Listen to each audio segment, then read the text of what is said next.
Hey folks, Garcia here. Today I'm taking a look at the follow-up to the card game Origami. This is Origami Legends.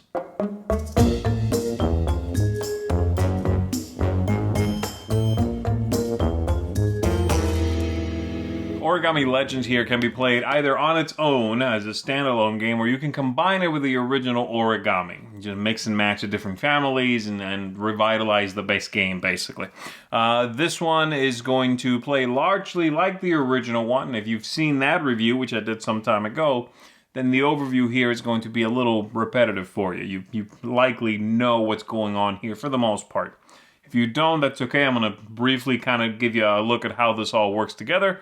We'll come back on the other side of that quick overview, and I'll tell you what I think of it, if I think it's a good standalone, if I think it's a good expansion, just some general thoughts about the legends here in the Origami follow-up. Here we go. In the game, the players are going to try to get the most victory points by collecting the cards, the origami, and then playing those cards for victory points in front of them. The cards have a few pieces of information, so let's go ahead and take a look at one of these here. You are going to see a cost. That's the number of folds it requires to play this card out. Right next to it, the number of folds the card provides. 3 in this case. Number of victory points down the side in those red squares. And then down here, an effect, which is either an ongoing effect, as long as this card is revealed, a scoring effect that will matter at the end of the game, whether the card is revealed or not, and then an instant effect that will take place once and then do nothing after that. So there you go. Everybody is dealt a hand, and we begin with each player on their turn doing one of two things. You can play a card out in front of you to one of two collections, basically two columns of cards, or you collect folds. When you choose to take cards, you can take a maximum of 4 folds on the table. So for example, this card is a 4, I could take it by itself. The T-Rex is a 4, I could take it by itself. If this is a 2, and if this was also a 2, I could take both of them, right? So that's how that works. This player will collect a card, take it into their hand, we will reveal a new one, and it is the next player's turn. So it'll be my turn. I might go ahead and play one out here to show you how this goes. So I have to pay a certain number of folds exactly equal to the cost of the card. So I'm going to play this seal out. It's going to cost me 4. Put it out in front of me, and I give up 2 folds on the macaw. Put that in the discard, and I'm going to give up 2 folds on the musician, which, as you might be able to tell, is a different kind of card, a character card. We'll come back to that in a minute. So I put this out in front of me. It has an instant effect that says draw 3 rice paper cards. Fine, I take 3 of these into my hand. There is a hand limit in this game of normally 8 cards, but some will, while revealed, affect the amount of cards you can have in your hand. And so we go now to the third player here.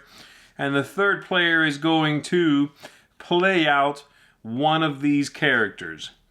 They are going to play out, let's see, this one. They're going to play out this samurai, which is also a character.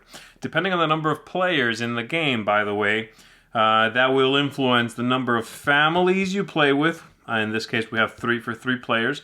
And the number of characters that we play with. There's a pair of each.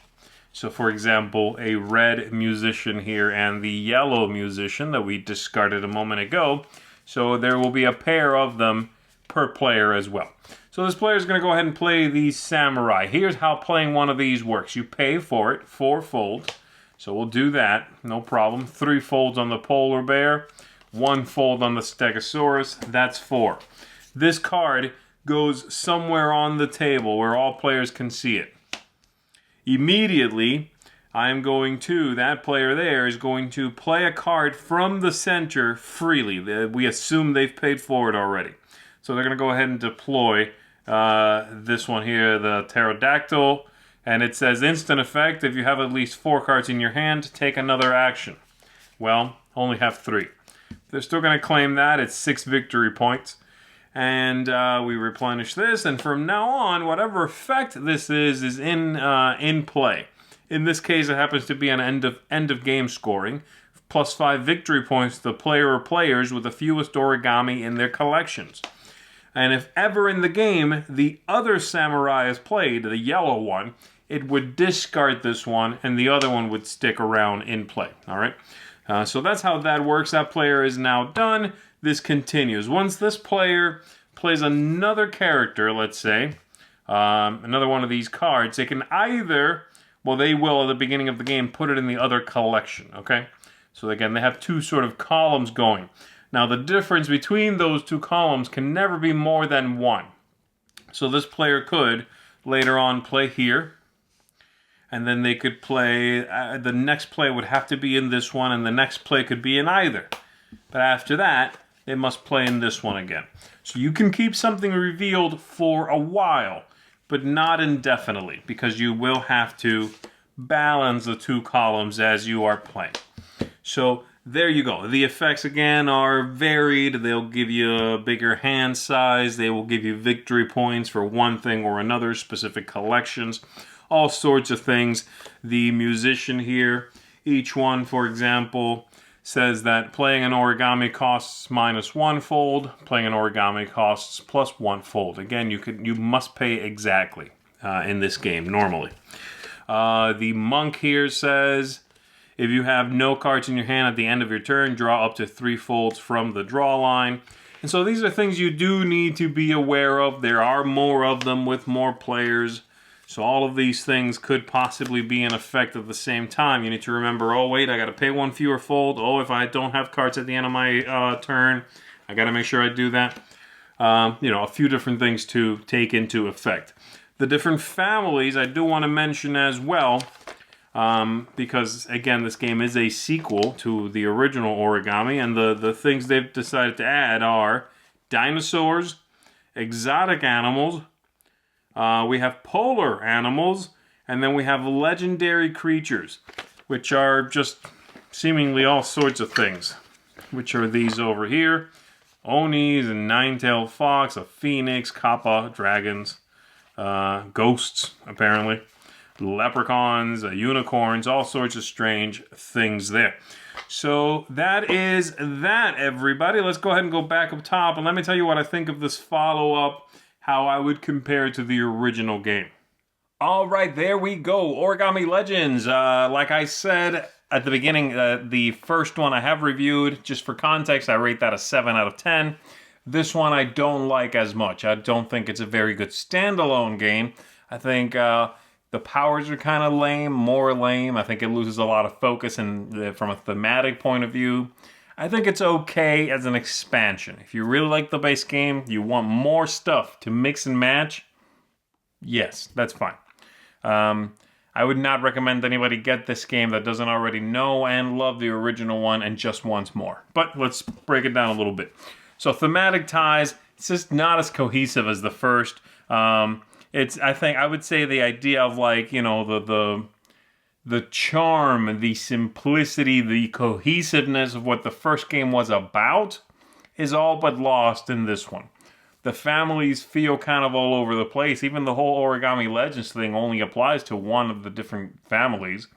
The other ones are like polar animals and just, normal stuff. And then the characters also feel not part of the same world. Like, the game I thought was about making, the idea of, folding paper into origami characters. There's a charm to that. The characters kind of break that charm, that immersion, whatever you want to call it. The aesthetics are fine. They're nice. I liked them in the original game. I like them here. They're about the same. So, no issues there.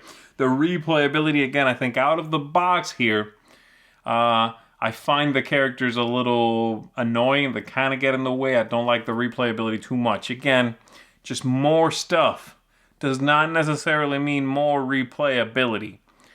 The characters are annoying. It keeps me from shuffling in characters, the ones that have the red and yellow, right? If the game stops me from shuffling those in and playing, because I find the effects annoying. I find the making sure that I'm following the little sort of table rules problematic, interfering. then it's getting in its own way. You know, the replayability goes down because I don't want to continue playing it. I find that here a little bit. Again, if you're using it as an expansion, though, the replayability is going to be heightened for you because you are simply using this for parts to enhance your original game. But I'm mentioning that for those of you that know the base game, but I'm reviewing this on its own, right? It's not an expansion that you cannot play without the base game. You can play this. All right, game length is still a little too long for what it is. I said the same thing about the original one. I still find that to be true. The ease of play, there's a little more to keep track of in this one than in the original one, so I'm pulling that down a little bit. Yeah, it's just a little less breezy. I found the original one to be kind of a breezy game, a couple of little powers here and there. This one's a little more... it attempts new things because it's a second stab at something, and so it tries to be beefier. It doesn't work as well with this very simple, ethereal structure and look and feel. And then lastly, tactics and strategy and luck. The powers just seem kind of lame in this one. I don't really, again, they kind of clash thematically. But they all just seem a little kind of lame. The characters, I like some, but a lot of them are just kind of lame, kind of annoying. A lot of text to refer to. Not in the grand scheme of things, but like enough that, if it sticks around for a while, you have to keep going, oh yeah, right, I gotta do this. Oh, wait, I gotta draw these. That kind of thing. So it's just not as interesting as the original one. But again, if you really like it, I would say, yeah, sure. If you like the original game, you want more stuff to mix and match, absolutely. Thematically, I wish it was a little more robust. It would merge a little better, but even so, who cares? You'll like it, right? Standalone, though, I think it's a little weaker. I can't really recommend it if you don't have the original one. Just get that one. That one I rate a 7. This I rate a 5 out of 10 out of the box. So there you go. That is Origami Legends. For those of you that, that know it's for you. So that's it from me, everybody. I'm Z Garcia. I'll see you on the next one.